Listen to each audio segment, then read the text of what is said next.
Good afternoon. Happy Sunday. Welcome to our Sunday kind of love. Welcome to whatever it is we decide to call this.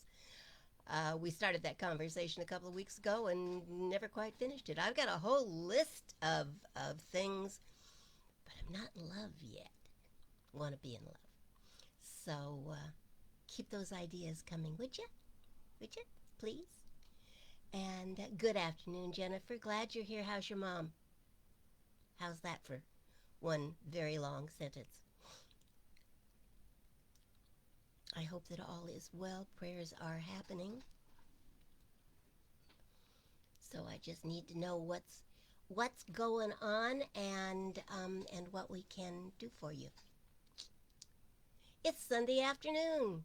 It's a lovely Sunday here in Ventura, California. You got that right. Congratulations. You didn't say morning. I didn't say morning yet. No, I didn't Good yet. Give me job. time. Happy Sunday, Jefferson. Glad you're here, darling. Happy Sunday, Dana. Jennifer started me off right, though. She started out with good afternoon. Nice reminder. So, yeah. Good. Yeah, I need all the help I can get. Let's We all see. do. A wonderful day to you as well, Brenda. How are you feeling, darling? How are you healing? I hope all is well with you. I'm wounded this morning. See my wounded finger. Actually, it looks worse than it is. Well, I'm not sure it is. It does look worse than it is. All of this encasement is because it doesn't seem to want to stop bleeding. Turns out our new little kitten, and if you scroll down a little bit, you'll see pictures of Spirit. Spirit's wonderful. Spirit's new nickname is Attila. Spirit hasn't actually come out of his enclosure yet.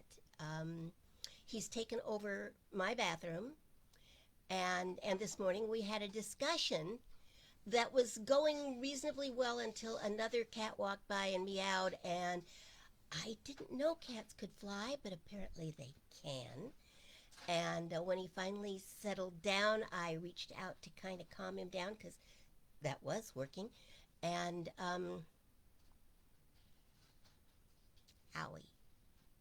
So it'll be all right. It'll be just fine. I'll be just fine. He'll be just fine, but we're not there yet. And I'm calling him Attila, which seems more appropriate than Spirit right now. Good afternoon, Kirk. Go get your coffee, darling, and then come join us. Hello, Heidi. Glad you're here. Okay.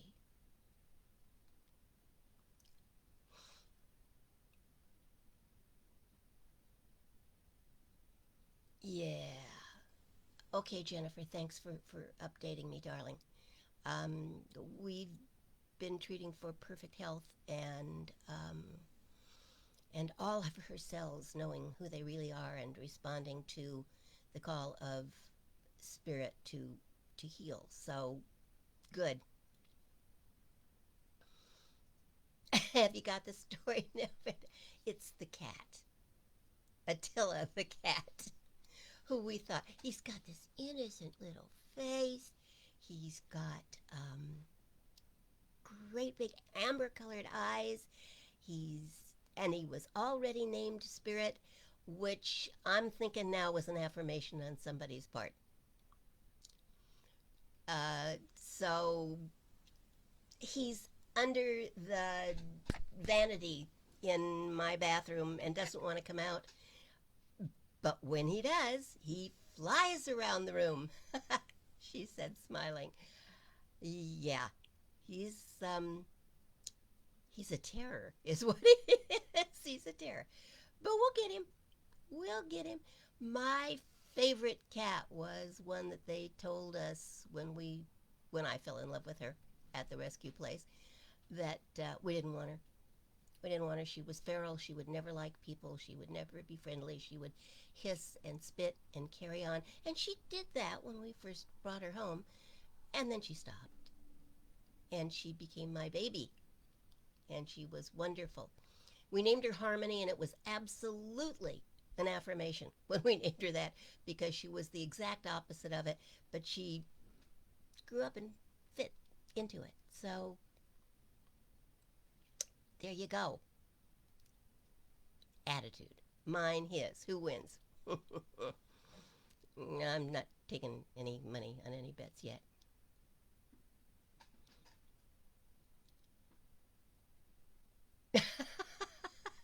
Oh, Jennifer, you're good. And can I send him to you if he gets out of hand?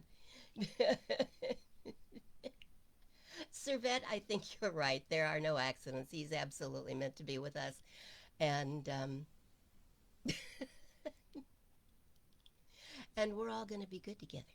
We're going to be really good together. It's just going to take time and a little healing and maybe a little bit more hydrogen peroxide, but all is well. Yes, Heidi, you're right. The greatest challenge is always the greatest gift. We were saying yesterday, there's going to come a day when we look back and go, remember how he was, remember what he did. I may have a scar to prove it. I've got scars from I could point out a cat on both arms easily, and they're worth every bit of it, every bit of it. So we'll just be patient. We're supposed to take Spirit to the vet tomorrow for a well baby check, and we're already having long discussions on exactly how we're going to do that. Because he doesn't want to be held. He does not want to go back in that carrier. He doesn't want any part of any of that. Um, we'll win. We're bigger. And sometimes that's all you got going for you is that you're bigger. Well, hasn't it been an interesting week? Hmm? Hasn't it been an interesting week? My. My, my, my. Unexpected things. Things that I'm sure none of us thought we'd ever see in our lifetime this week. Hmm. Been praying a lot. Prayer is good. Sometimes prayer is all we've got.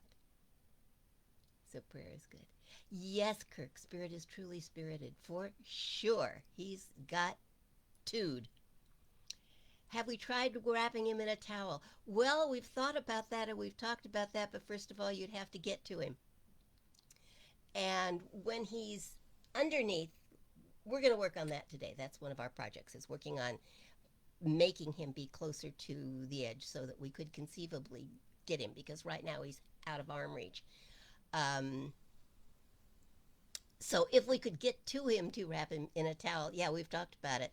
We haven't been able to get to him yet. And when he's out, he's flying. He's flying. He's flying. I have things I will probably never find again because he flies. Uh, you, you are definitely in a group of love and light, Lainey. That's what we're here for. That's what we're here for. To create that atmosphere, um, to know that this is a safe place and that you are loved and supported here, which you are, everyone, and that we continue the work. I've been thinking about the news and life in general, and one of the things that occurred to me the other day was that it's probably time for all of us to do a step down, step back for a moment, and reclaim our visions for ourselves and our country and the world, and maybe do some revision. The vision that we have held, the ideas that we have held, what we think needs to be done, um, for some time now are changing, aren't they? And have we changed our vision accordingly? Yes, there are things that need to be fixed, certainly. But what about new opportunities? What about new ideas? What can we bring fresh to this instead of working from an old mindset? I'm reading your entry, Dana. Hold on just a moment.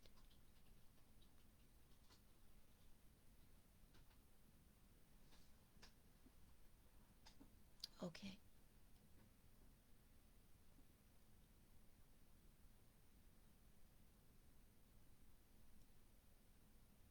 Okay. Prayer, definitely. Definitely. And give Chris our love.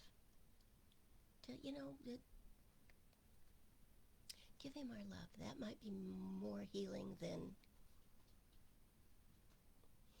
a lot of things. Not more healing than prayer. I don't think there's anything more healing than prayer. But let him know he's loved and that we know the highest and the best for him. Please. Yeah. And relief for both of you. That's not easy.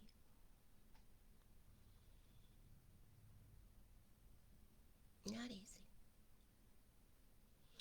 So my thought would be, as we are adaptable, we human types are very adaptable. And as life changes, we tend to be pretty good, ultimately, at changing around it. Sometimes we go kicking and screaming into the change. But ultimately, we tend to go. Sometimes it's because we feel we have no choice, but we always do.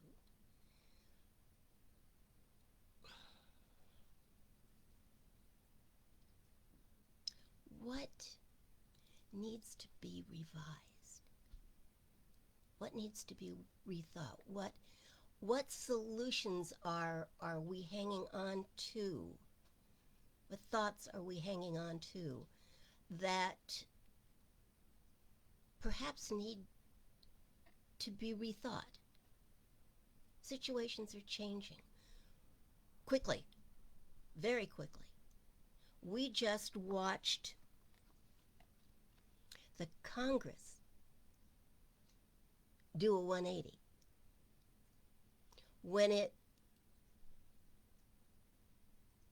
well, what I want to say is when it finally threatened them, literally, physically, they went, this is a problem. And I suspect a lot of us said, have you not noticed until now? Um, but they were working from an old mindset. They hadn't revised their thoughts, their prayers, their thinking.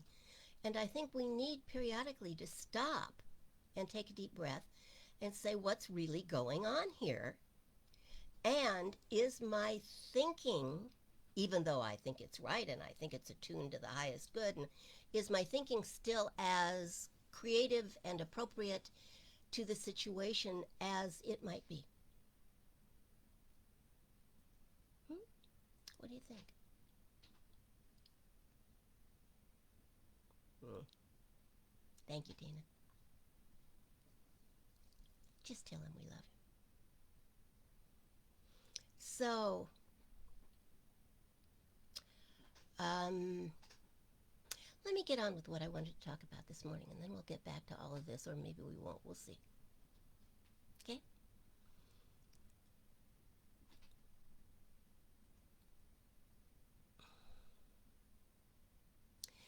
We talk about creative thought, and we believe in creative thought, which always leads me to questions.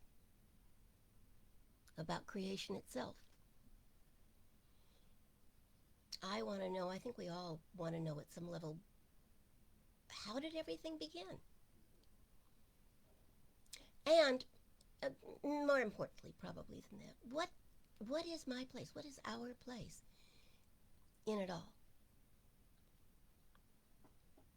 Traditionally, we make up stories. We do. Stories to answer the questions. Stories to allay the fear or fill the void. Stories to explain what feels unexplainable. Throughout history, different cultures tell different stories. But the stories are all strangely alike. In the beginning, there's a void, or chaos, darkness just reigns. And then a creator appears. And that creator, with awareness, separates the darkness and the light, the sky and the earth, and then begins making things and animals and people who begin making trouble. Centuries before the Common Era, the Greeks had the same questions. They aren't new to us. And they had stories. And they not only created stories about the making of the universe, but they made up stories about the creation of the creators. Prequel, if you will. Still, in their stories, chaos in the beginning and darkness reigning, and then awareness, and then Earth, Gaia, who gave birth to heaven, and then after having a lot of children, well, the parents retired when the children overthrew their father and took over. And then the children became tyrants as well, and in time the children were overthrown by their children, led by Zeus, the shining one.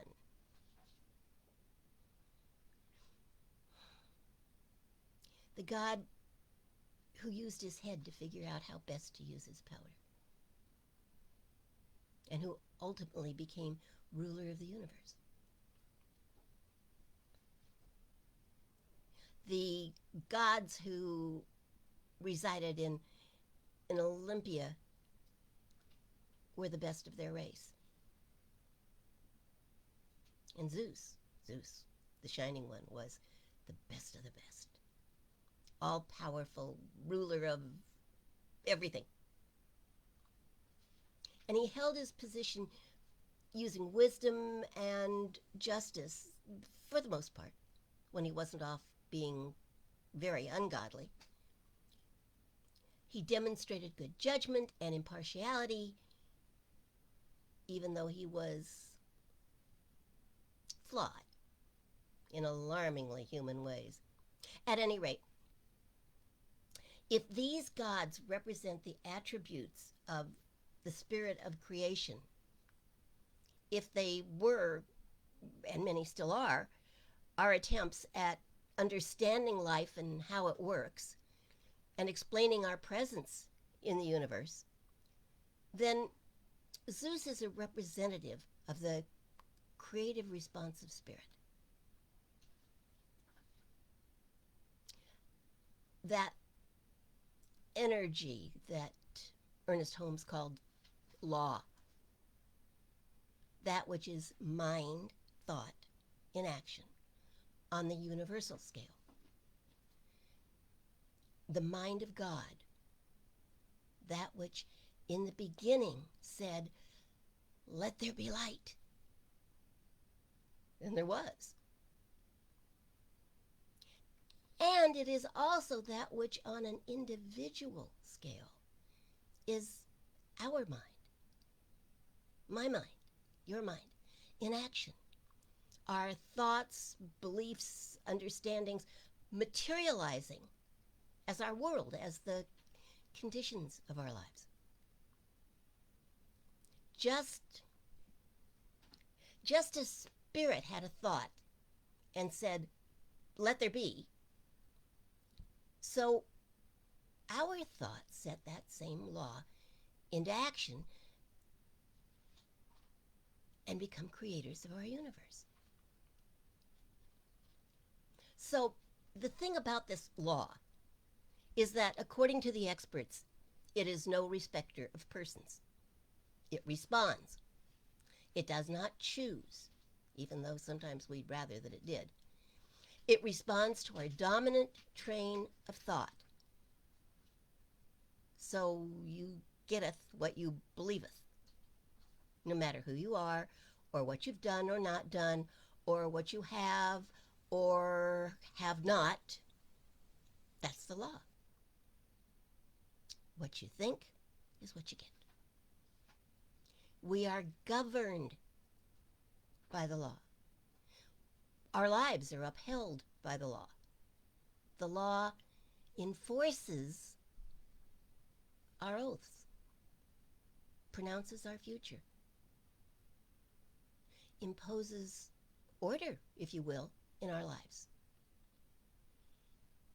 It's not always nice or kind or sympathetic. That's not its job. It is consistent. We can rely on it. Life becomes for us what we, believing, envision it to be, which is not necessarily what we want it to be. So it occurred to me some time ago that in order to have a more perfect life, a more perfect world, I needed to have a more perfect vision. I needed to see clearly the reality of my life, so that to the best of my ability I could chart a course for a higher, more spiritual experience and a better existence.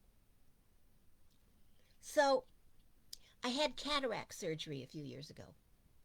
I was hoping for better vision. What I got was better eyesight. In the Old Testament, we are told, where there is no vision, the people perish. The mystics tell us to summon the vision and declare it. So, where does one get a perfect vision? In ancient times, people went to Delphi, to Apollo's temple, and asked the oracle to summon a vision. Theoretically, the oracle's gift from the gods was the ability to take a peek into the future and to know. Later, we are told priestesses looked into blue glass bowls filled with fresh spring rain and would summon visions of the days to follow, pictures of what was yet to be. The oracle is history now. The priestesses have moved into the mists. So I wondered, where do we go now to find a vision? Wordsworth must have been wondering the same thing when he wrote, "Whither is fled the visionary gleam? Where is it now, the glory and the dream?" Well, let's see. I was hoping for a little more rain this week. Yeah, I know it isn't exactly spring yet to get spring rain, but, well, okay, so it won't be spring until March 20th, but who cares? I thought we should give it a try. So I got some spring water and a blue bowl,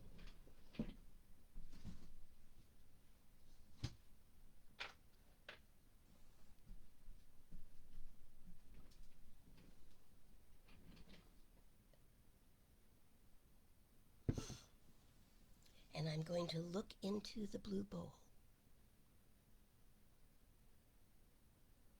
Nope, I can't see a thing except the bottom of the bowl. I know if I can't see anything in this bowl, maybe I should just get a bigger bowl. But this one's pretty heavy. It's got a little bit of pre-spring water in it. Let me look again.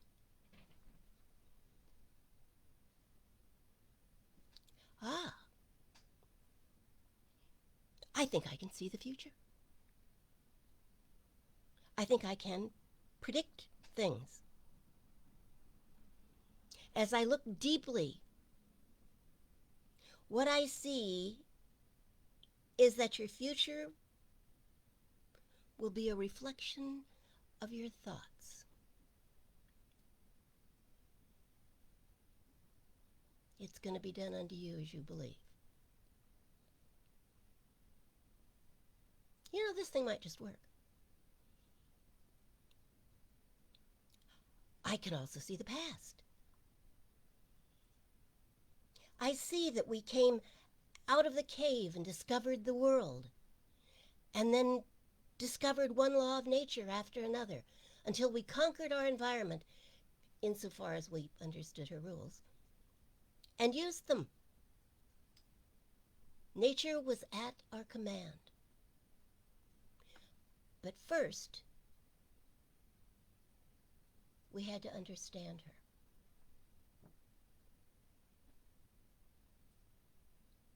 Somewhere along the way, we noticed that we could think. And then we noticed that when we did that, when we thought, something happened. On closer examination over time, we came to realize that we live in a whole world of thought. That everything in the visible world is the result of a thought. And back of it all are ideas. Ideas which are the real cause of what's going on. Okay, so why do we care? Why am I even taking our time up talking about all of this? Well, to borrow from George Bernard Shaw, and I tend to like to only borrow from some of the greatest, with a little detour to the Kennedy brothers, those with little vision look at things that are and say why. Those with vision dream things that never were and say why not. We care about this because the more we understand how creation really happens, and I mean really understand it, not just pay lip service to it or go, oh yeah, okay, fine, but to really understand, to get it. The more we get it, the more creation we can be responsible for creating. And that could make a difference. Don't you think? Don't you think? Oh, I hope you do.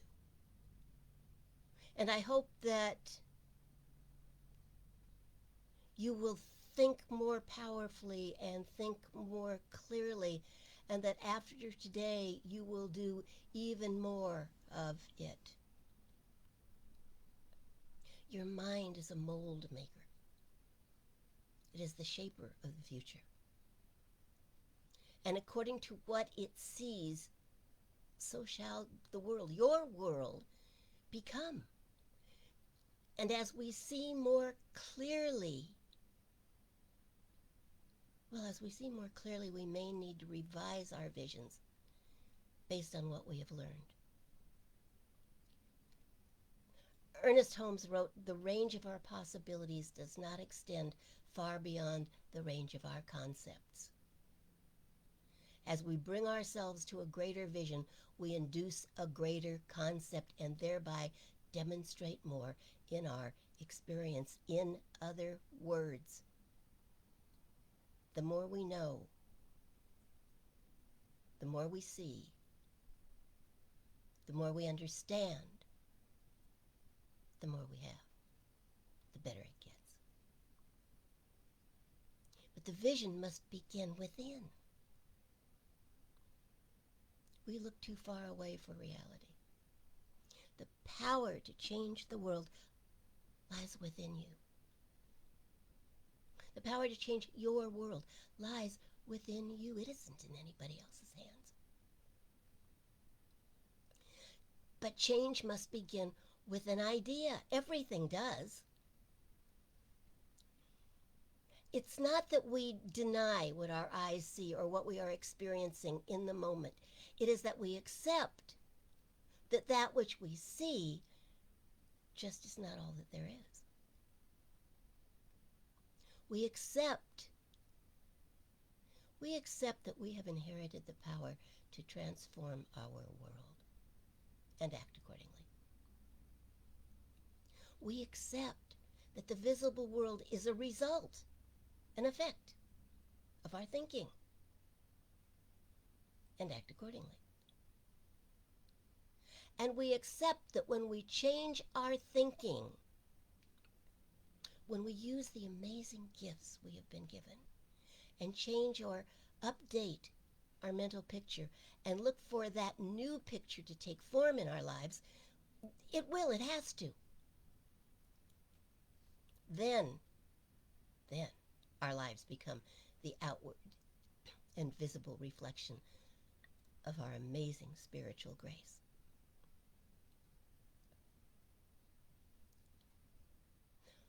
We must come to understand the power of the gift we have, and we must use it.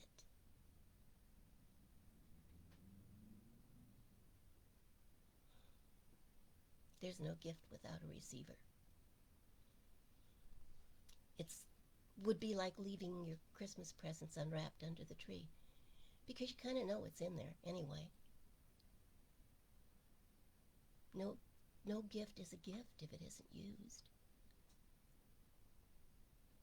Charles Fillmore, the co-founder of Unity, wrote, "When the faculties of mind are understood in their threefold relation, spirit, soul, body, it will be found that every form and shape originated in the imagination.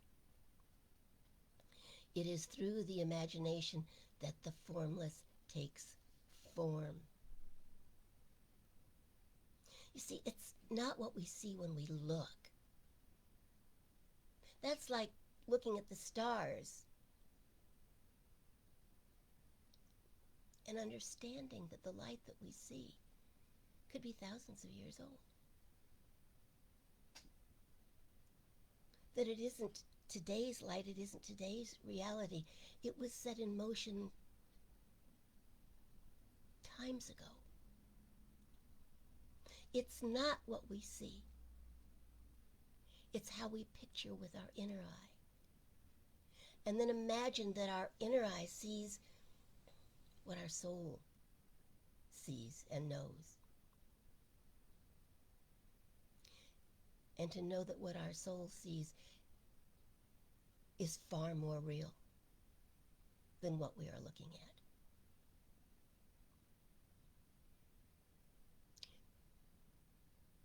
We must look for good, for the wisdom, for the power, for the love, for the wholeness, for the truth. Thomas Aquinas once wrote that perfect blessedness consists in a vision of God. Perfect blessedness. Just saying it feels good. Ultimately, we must be God seers. Seers of of a higher order, of a greater truth. Aldous Huxley wrote that the business of the seer is to see. And if he involves himself in the kind of God eclipsing activities which make seeing impossible, he betrays the trust which has been put in him. We simply cannot allow anything to eclipse our vision of a greater reality. Not the chaos, not the loud voices, not the seeming insurrection. We must hold to our truth if our truth is to become the reality. What happened earlier this week was the result of even earlier thinking and words and actions. If we are to change it, we must change the script. Not current appearances, not past regrets, not future fears. None of that is today's reality, although it may be today's fact. It was our ignorance of the truth that created the past. We can change the world, our world, if we will look with new eyes. Again, Ernest Holmes, ignorance stays with us until the day of enlightenment, until our vision toward the Spirit broadens and casts out the image of a no longer useful littleness. We've got to stop thinking of ourselves as little and helpless, and realize that we are a place where Spirit lives, and that that place is unlimited.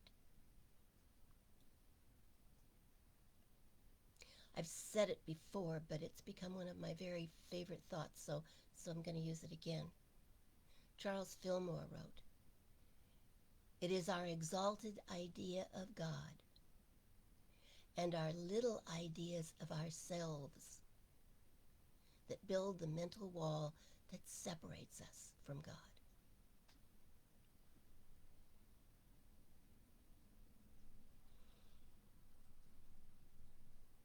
Let me read it to you again. It is our exalted idea of God and our little ideas of ourselves that build the mental wall that separates us from God. And so separates us from creation, separates us from creativity, separates us from experiencing what our soul is demanding. What we now experience, we may stop experiencing if we have the will and the imagination to set our vision in the opposite direction and hold it there. It's the job of the imagination to set the vision. And it is the job of the will to hold it in place until the power within us transforms the image of limitation and transmutes it.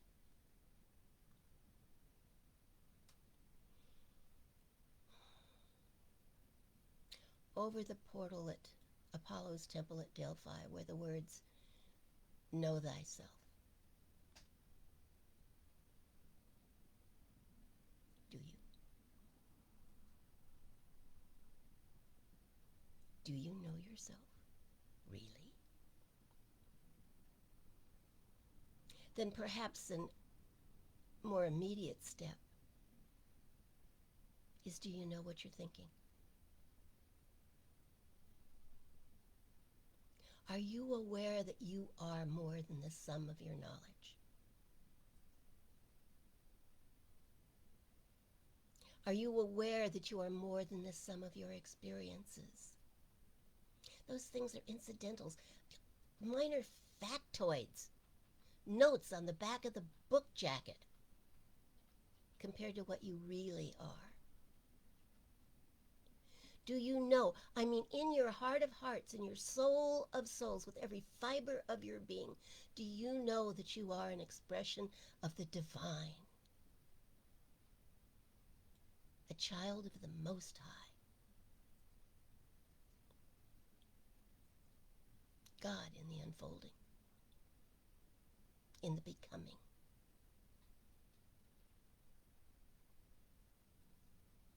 Not my words. Jesus said, "Know ye not that ye are gods?"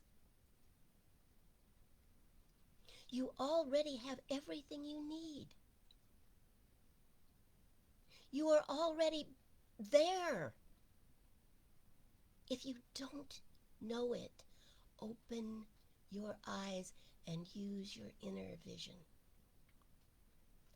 The divine does not want your platitudes, it wants nothing more from you than to express fully through you. And you've already been given everything you need to live a divine experience.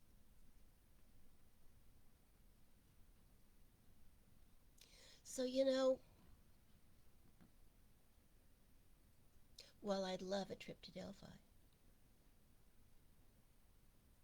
we can stop regretting that the age of the oracle is past, because the vision now is within you, within each of us. God speaks directly to us in our visions and our dreams, our deepest longings, and our highest aspirations. And you have been given an unlimited imagination to allow your wonderful mind to create the pictures that with faith will be the blueprint for all of your tomorrows. And you have been given other gifts as well, the purpose of which is ultimately to further your dreams. How lovely is that? T.S. Eliot wrote, "Redeem the time. Redeem the unread vision in the higher dream."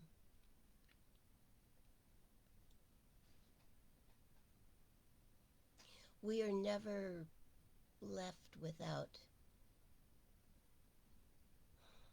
a nudging of the eternal. Without, if we look, a vision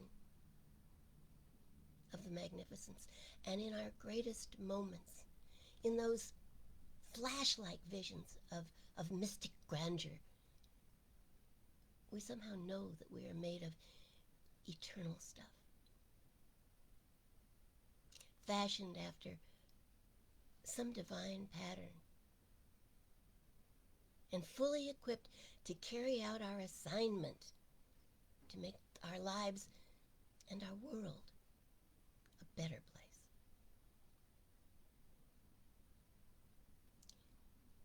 Have you not felt it recently? In the rumblings of the world at large, in the midst of the angry voices, in the craziness. Have you not heard the still small voice calling to you? Calling to you to take a stand, to take your place, to do your thing, to answer the call, to use the gifts that you have been given, the gifts that are uniquely your own, the gifts that make you you, to fashion a better world.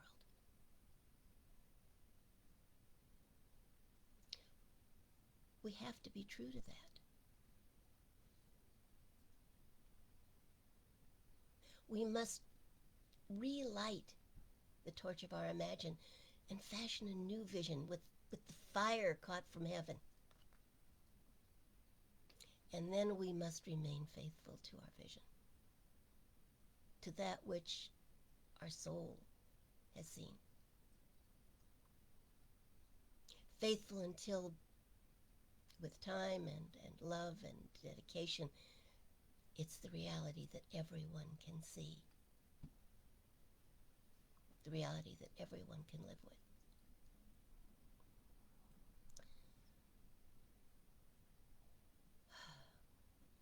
It's time to know. It's time, folks. As the master teacher said over 2,000 years ago, it's time to know that ye are gods, children of the Most High God. And you have been given gifts with the power to transform your world. The gift of fire, passion, light, warmth, enthusiasm, excitement. The gift of law, a law which is receptive and responsive and creative and just and consistent. The gift of love, the gift of love. Close, personal, peaceful, powerful love. There are no gifts greater than these, and you need nothing more.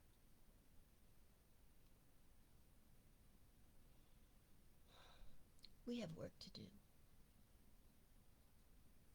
You have work to do.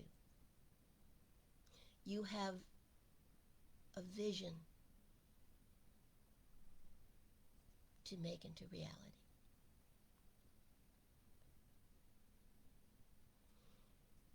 That's creation. And that, my friends, is your place in it all.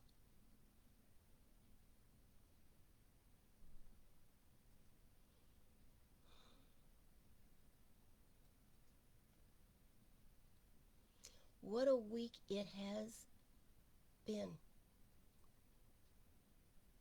What a week. What an opportunity for each of us to get back in touch with the spirit within us, to take the time to listen to the still small voice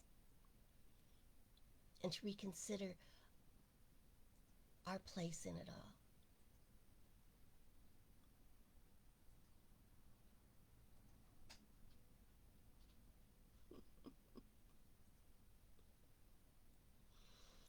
Oh, I love you guys.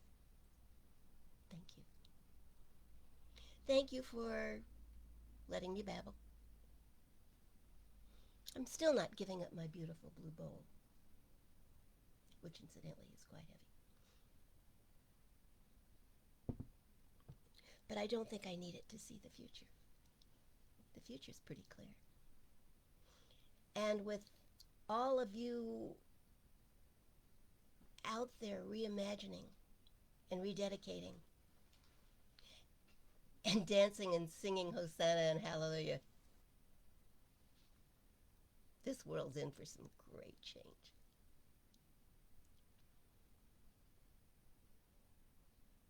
It is a pretty bowl, isn't it? Thank you, Jennifer. I love it too.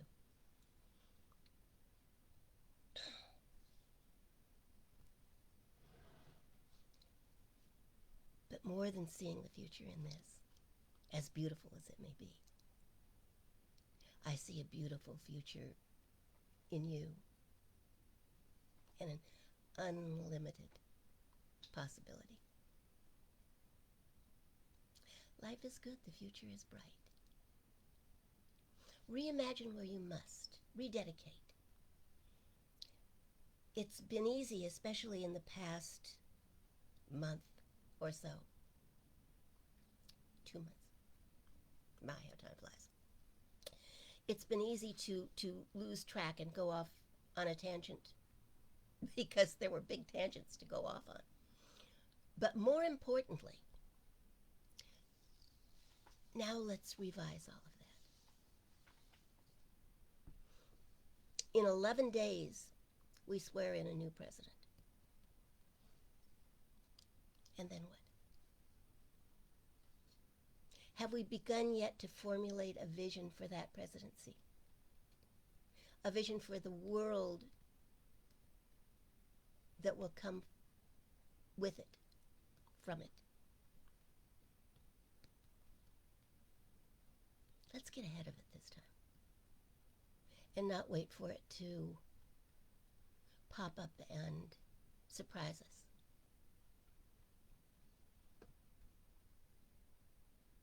Let's come from that place within that knows what it knows and begin one person at a time to formulate the creation of the new world.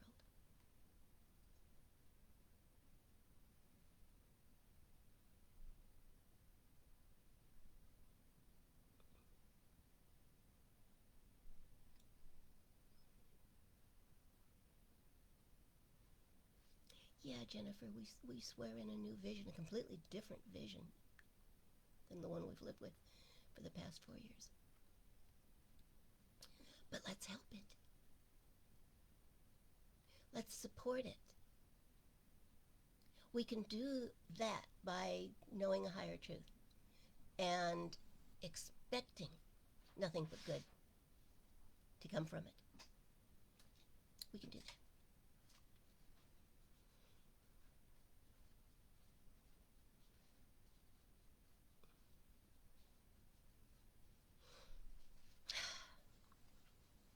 It's been a week. It's taught us a lot, hasn't it?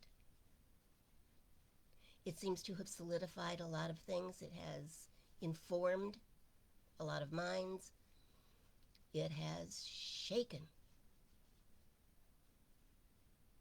a lot of thought. I think that's all good.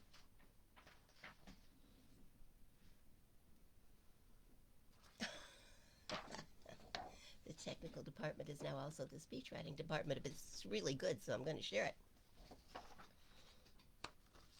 She says, ask not what your vision can do for you, but what you could do for your vision. Ask your vision, how can I support that? If in my mind and in my heart I see a better world, and I know that that is possible, then talk to your vision. It's yours. You talk to yourself all the time. This is not a big deal. Talk to your vision. How can I support that? What is mine to do to support that? Joseph Biden has his call and his work to do as a supporter of a higher vision. And in 11 days, he will take an oath that he will do that. Will you? And you don't have to wait. You don't have to wait 11 days. You can do it right now.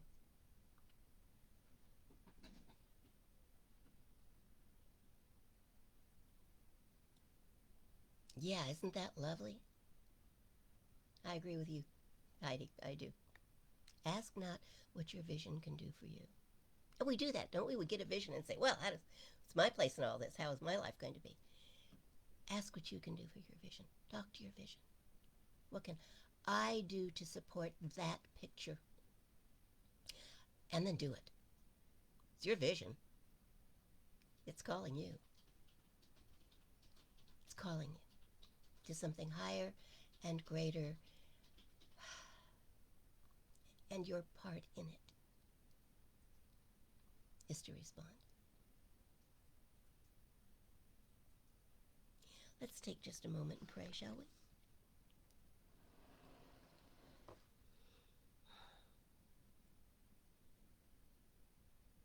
And in our prayers, first we include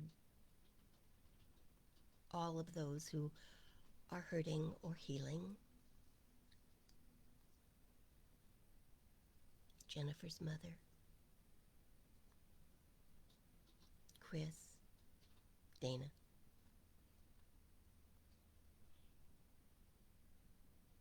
Brenda, I'm going to throw you in there too.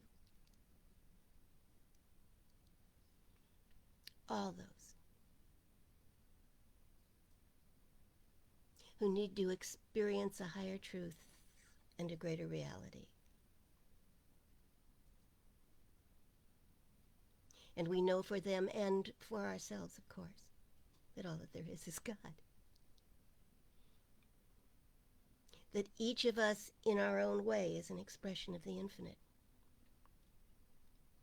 Each of us in our own way,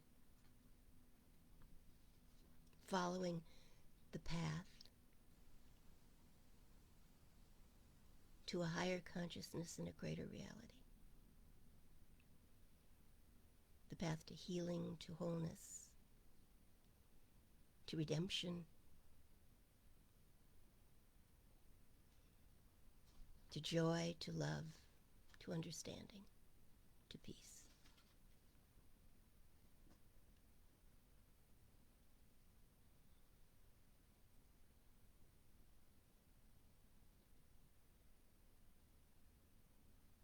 And to peace that passes understanding.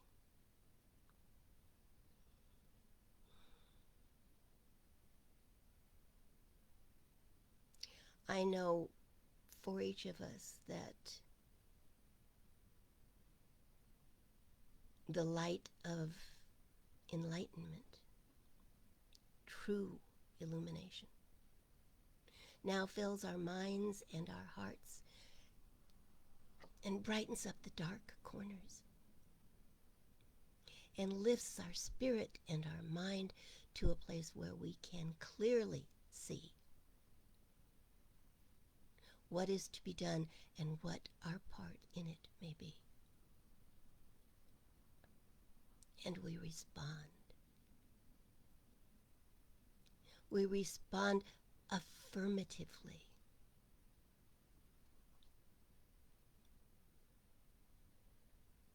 Just like the voices in the old stories, we say simply, "Here I am, send me." And we go lovingly, joyously, empowered and strengthened and ready.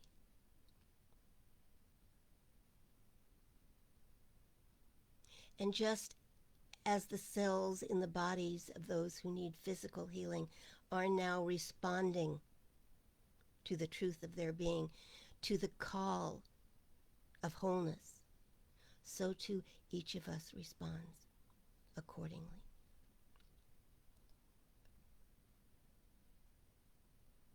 And we ask not what our vision can do for us, but what we can do for the vision.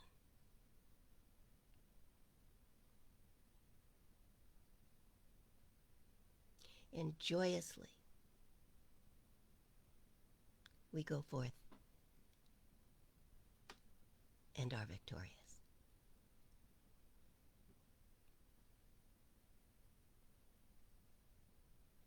And we let that be so.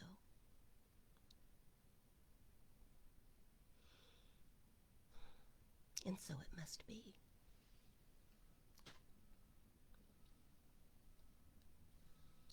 I love you.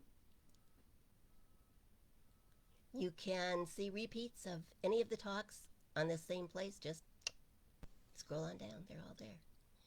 Or on our YouTube channel. Just look for Marlene Morris channel and you will find me there. There are over 70 some talks there now. So, God, she talks a lot. Look me up anytime you want. I'm here. I'm there for you. We'll see you Wednesday night at 7 and again next Sunday at noon. I love you. Have the most fabulous, fabulous week. And get that vision going, folks. You're all part